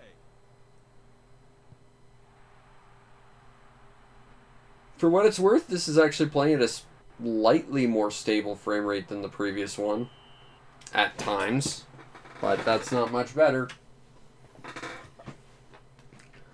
Oh god. I've been like playing each of these games for like 2 minutes, but if I gave each of these 10 minutes, which is what I aspired to do at the start of this, and will continue to do with things that aren't this crap, we'd be here for weeks. Just not getting any of this shit done. Excuse me. Controller pack full. Game can't be saved. That's fine. I'm genuinely not offended by that. Quick play. That's fine. Good. Today's game is between the Colts. Are you going to play it a relatively... Is that ball a 2D sprite? I think it is. That ball is a 2D sprite. That looks so garbage.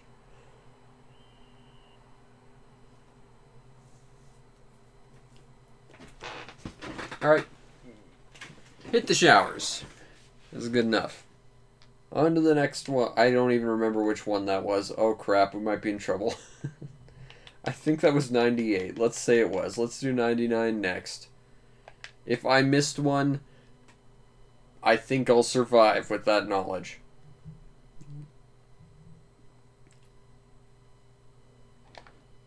Okay. I can continue without saving. I don't want this crap on my memory card. I need to get a new memory card anyway, but I don't want to clog it with this garbage. Quick play. Good enough. Yup. None of this looks interesting. It's all simulation bullshit. This is genuinely painful. Now question, is that ball a sprite? Or is that an actual 3D model? I'm genuinely curious. And we're underway. No, that actually does appear to be a 3D model. Or if it is a sprite, it's got a proper amount of animation to it that it's really hard to tell. I don't know why the one that comes after this looks so garbage comparatively, but this actually looked better than the previous one. 2-yard line. Not that that's much of a compliment for me. On the bright side, I think we have about 5 more of these to do. And then we're done with sports. Forever, I hope. Nope, 4. And this is one of them. So NHL 99. We're going to go play some hockey. Hooray. As we've established, it's the voice clip from the EA Sports thing that is probably the best thing of any EA Sports title. Hi everybody, this is Bill Clement, and welcome to EA Sports NHL 99. Oh god. It's so loud. Okay, I am actually playing. This isn't auto-played. As much as I wish it was. Wrist it, great save! Okay, so where's the part where I get into a fist fight? And then shove him through the hole in the ice. He shoots. Oh, what a save! Good enough! You know, I've said it a million times, I care not for sports games that are simulations. That's why I like the Mario sports games. Those are at least interesting. Blades of Steel 99. They made a N64 sequel to the NES hockey game. Okay. To be fair, I did not know that. That's interesting. But it's a Konami game. And as I've already said, Konami has already kind of shown us the best it's got for today. They're not topping Goemon, which is just flat out a better game. Because it's not this garbage.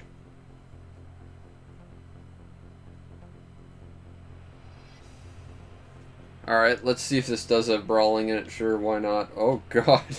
They all look like some sort of bizarre alien creature. And they don't have faces. This looks like a terrible music video from Normality. Oh my god, I just remembered normality was a thing. That was not something I thought about forever. That was a point-and-click adventure that starred Corey Feldman. Let's see, the most overrated N64 games. I mean, I think the obvious ones I would go to are GoldenEye, because I don't think GoldenEye is a very good game in general. But I have a horrible history with GoldenEye. I don't think Turok is particularly good. I would argue that, you know, I think the Zelda games are a little overrated. I think they're good, but I think they're not as good as people make them out to be. I would go so far as to say Ocarina of Time, which is the better of the two on the N64, although Majora's Mask has far more interesting themes. I would say at best cracks my top 5 favorite Zelda games. Mario 64 isn't anywhere near close to the best 3D platformer on the N64. Like, again, good game, but I'm sorry, half the levels' themes are reused, and they left an unfinished test area as an actual stage in the game. I just cannot in good conscience say that Mario 64 is the best 3D platformer. I can't do that. It's not the worst. It's a good game. I've played many worse N64 platformers, but I just don't think it's as good as people make it out to be.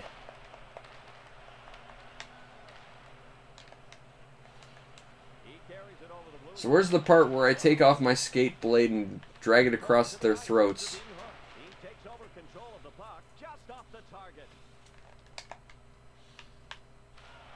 Okay, that was weird, but sure. Why not just do that?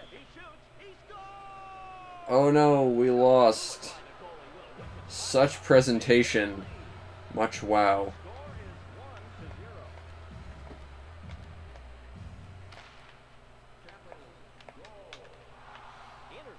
This just makes me want to go play Mutant League Hockey. Which is, again, a sport ball game that would be interesting. And not this. Or roller games on the NES. That would be a better sports game. Although that's not even a sports game, although it's based on one, kind of.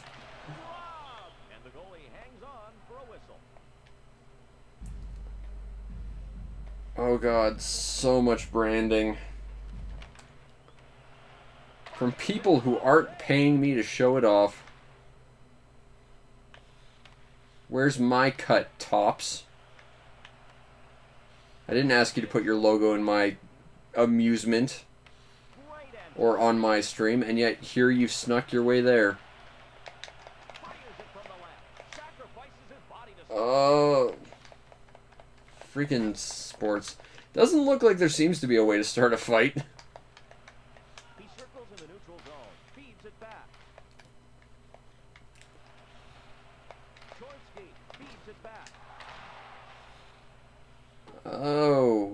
Okay. Let's not clap. If I remember correctly, the scoreboard on the NES Blades of Steel had ads for Contra and the incredibly good Jackal. That one just tells you to clap. Breakaway 98. Oof. Okay. Okay, let's break away from this breakaway. And possibly stop playing sports games soon. I can continue without saving, that's fine. I am absolutely okay with continuing to not save.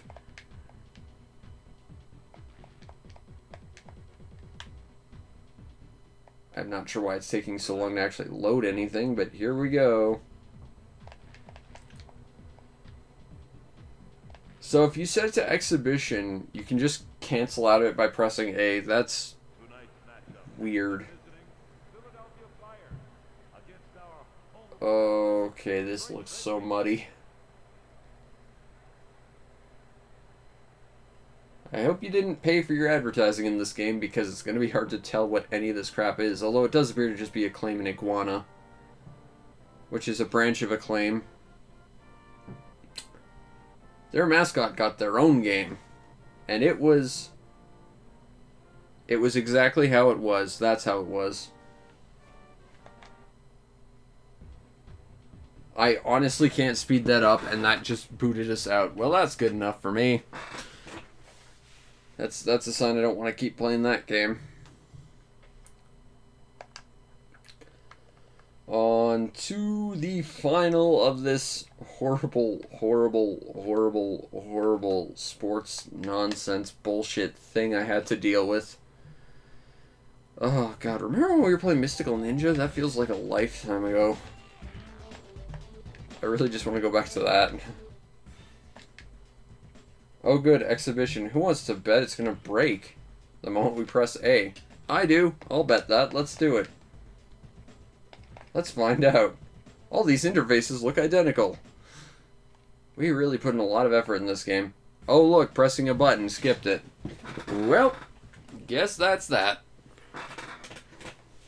Hey Carrie, you just missed out on an hour and like a half of just horrible sports.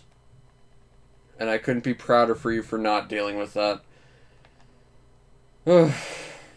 So let's just hope that's all the sports ever. We're on page 14 of, I think there's 23. So we're actually getting closer to the bottom. But you know what? Just to cleanse the palate, we're just going to consider all those sports things as one game. And we're going to throw one more extra game in here, and let's do Nightmare Creatures. Which I didn't realize there was an N64 version of. I knew of it as a PlayStation game. Did not know of it as an N64 title. I also did not remember it being good, but... Actually, yes, I would like to get rid of that. Yes, confirm. I don't know if that's going to save. I don't really want it to. I just want to get rid of NBA on here.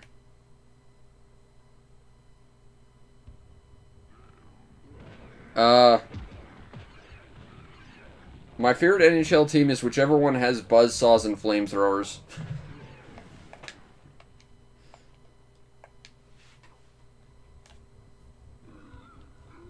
Alright, start game. So we can play as either the guy with the bow staff or the girl with the sword. I remember hearing that one of these characters is objectively better than the other. I think it's the guy, because he's got like extra reach or something. I don't know, I'm basing this off of having seen the PlayStation demo disc, and I saw it like 4 years ago, so who knows if any of that's true. I'm hoping it's not expecting me to read all this crap, because I did not read any of that. Ugh, okay. Is there a jump button? Okay, so that's a pickup item. I mean, that is my local sports team, so I guess. I don't care about sports in general. But yes, I guess it would be the Flames, because they are vaguely flamethrower-ish. And I guess I have to like them because it's where I live.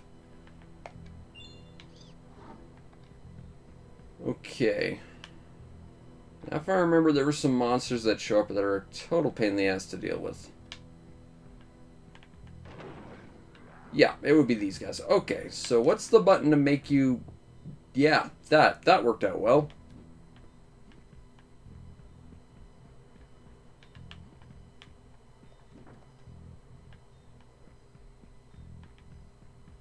Well, you know, sharks can be pretty cool.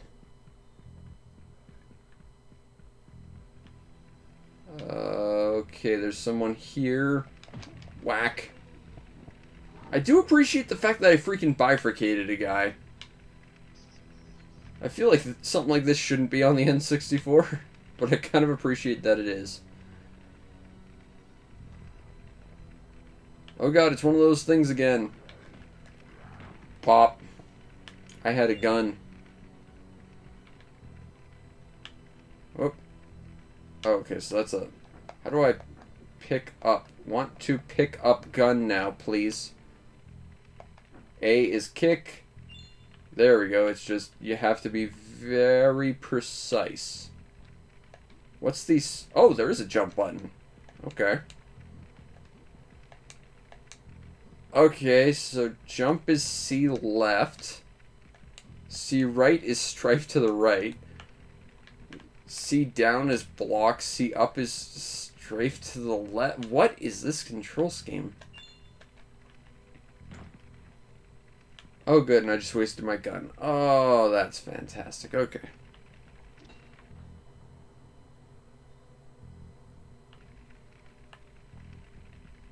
Oh, okay. Like, yeah, this game kind of has tank controls, too.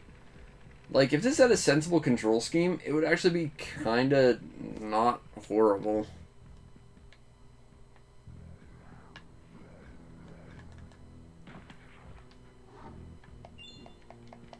Kind of impressed with how much violence is actually in it, too. Oh, there's a little mouse. Hey there, little mouse. That's a nice little detail. Oh god, he's getting up. I didn't bifurcate him well enough. Where's the part where I whack him with my stick? It worked so well last time. Okay, C is just use item.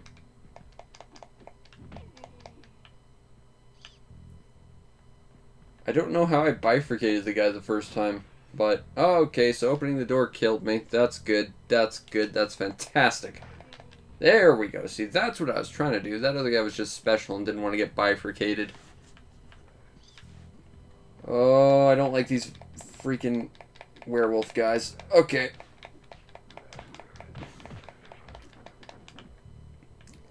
Well, he just spewed a whole bunch of raspberry jam on the ground, so that's fine.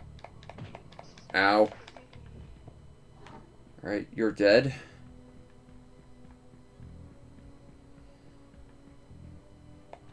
I gotta admit, I think I'd stick with the Castlevania 64 games, but this could be actually not horrible. I mean, it's infinitely better than every single one of the sports games we played today. Ugh, even if the camera and the controls are a little bit bad. Oh good, it's one of these things that I don't want to fight.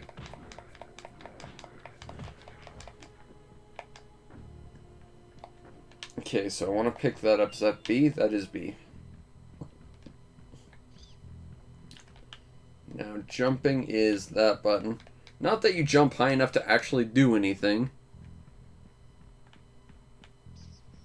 I honestly kind of want to go back and try those Castlevania games. Like, they weren't fantastic, but I kind of just want to go and play them again.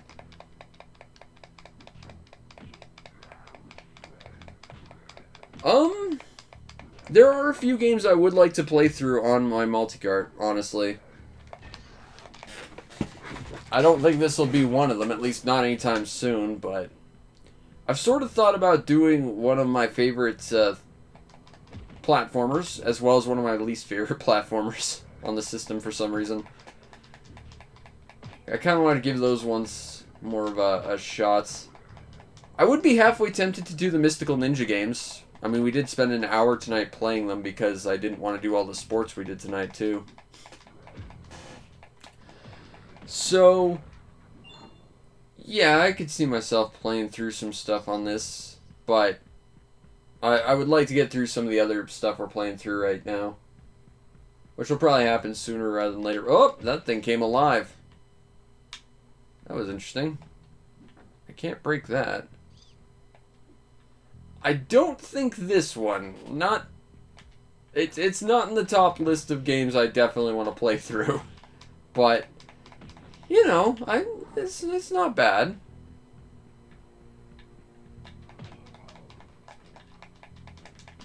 I might have to take a look at this again at some point. It's not as bad as people made it out to be. I'll say that much. I'm not sure that's really saying all that much, but... Oh god, it's like Doom. Kill stuff within time and collect stuff.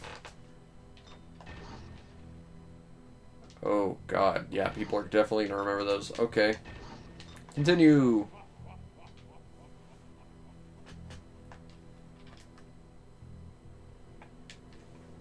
Yeah, it's alright. I think I'm okay. Okay, what the heck am I looking at right now? Oh god, this is a reject from Painkiller now. Oh man, I want to play Painkiller. That game was good.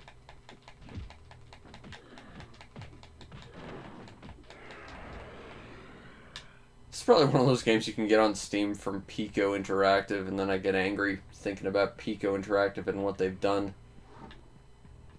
Triple kick. Why would I kick? I've got a stick that bifurcates dudes.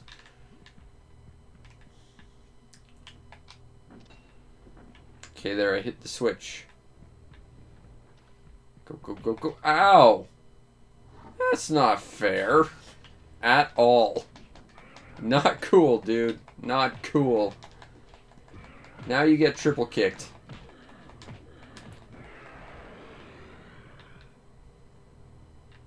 Can I break that door? Can I go through that door? That door is irrelevant. Okay. Oh, camera. Oh, is that another one of those stupid things behind me? Yes, it is. Oh,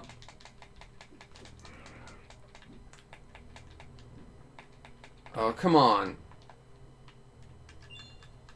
Oh, hey, I've got a gun again. Nice. Oh, there's an even bigger guy after I use my gun. Truly, this was the inspiration of Bloodborne.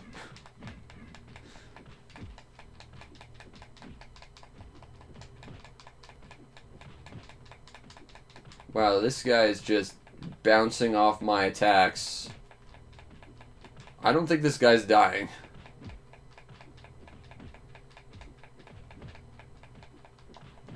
Would you just die already, please?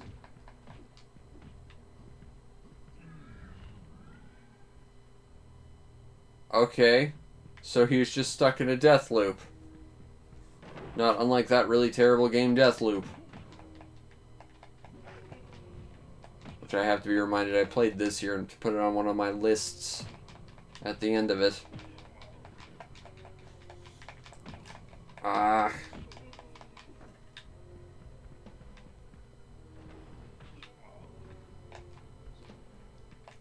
That was not fair. You knocked a bunch of boxes on me when I couldn't dodge them. And I have no gun. And I must shoot.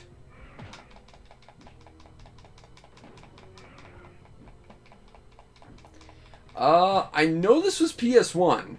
I don't know about Dreamcast. I think Dreamcast got the sequel? But we could start again, or we could use the password, but I'm not doing any of that because I've been doing this for like 2 hours, 2.5 hours, and most of it was really, really crap sports games that I'm sad I had to subject myself to. But anyway, based on these past 5 games, would I recommend it? Well, that's the funny thing. It was close to about 20, maybe 30. Mystical Ninja starring Goemon, I think, is an absolute treasure, and I would love to get a physical copy of this in English at some point, but, you know, it's a great game. I think it gets a lot of flack for not being as high quality as Ocarina, but I honestly think I prefer to play it, honestly. Namco Museum, you can get the equivalent of this, but better basically anywhere for basically nothing. But it's got Dig Dug, and that's worth a lot to me. All the sports, every single one of them, terrible. New Tetris was fine. To be fair, NBA Hangtime and I think Showtime were kind of good. Blitz was at least sort of interestingly arcadey. And the rest of it was pretty much all crap. Nightmare Creatures was kind of interesting, though. But I wouldn't recommend this on any account for any of those sports games. But Goemon is quite good. And Goemon is ridiculously expensive now. That's a game I've been trying to get for like a decade. And it's only gotten more expensive. And hey, we learned Nightmare Creatures was on the N64, which I did not realize. So we learned something today. But yeah, we survived the terrible, terrible, terrible, terrible sports nonsense. Next week, we'll be here with Nuclear Strike. I rented it once and have no fond memories of it, but we'll do it. Pokemon's Puzzle League is on Switch Online. That's actually pretty cool. Anyway, based on these past 5 games, no, but that's because they're all terrible sports games. The bits that aren't terrible sports games, yeah, actually, I kind of would. Anyway, I hope you all enjoyed this terrible, like 2.5 long hour trip through terrible sports. But, follow the stream. Know we go live. We try and stream as often as possible. Should be doing some Skies of Arcadia in about 24 hours or so. You might want to check out and subscribe to my YouTube channel, see everything else I do, which is a lot of stuff. I just put up a video for an Xbox game, because I haven't reviewed one of those in forever, mainly because my Xbox is kind of in a terrible state. And if you really want to make my day, check out the show's PayPal or Patreon. Support the show any way you can so that I can continue to do what I do to the best of my ability, which in this case is struggle against all the terrible sports games ever. Because let's just be honest, they pretty much all are. At least the ones on here for some reason. But again, thank you for all showing up. I really do appreciate you helping me get through this. I needed the energy from all of you because I wasn't going to be able to do this on my own. Like, I put this off for 2 months because of this crap. Anyway, I hope you all enjoyed, and I'll see you next time. Peace out, Internet.